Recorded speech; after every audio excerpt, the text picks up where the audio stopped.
पुणे बेंगलोर राष्ट्रीय महामार्गावर सांगली फाट्याच्या उड्डाणपुलावर बुधवारी सायंकाळी भीषण अपघात झाला।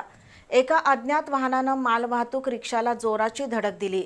या अपघातात रिक्षाचा चक्काचूर झाला असून चालक गंभीर जखमी झालाय। या अपघातानंतर महामार्गावरील वाहतूक तब्बल 4 तास विस्कळीत झाली होती। शिरोली एमआयडीसी परिसरातील सांगली फाटा उड्डाणपुलावर बुधवारी सायंकाळी अपघात झाला।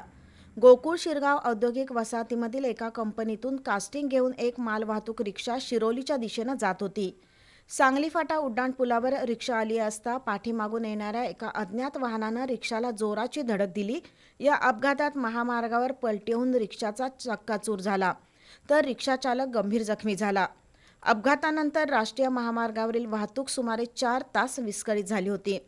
घटनेची माहिती मिळताच शिरोली एमआयडीसी पोलीस घटनास्थळी दाखल झाले। पोलिसांनी अपघातग्रस्त रिक्षा बाजूला करून महामार्गावरील वाहतूक सुरळीत केली।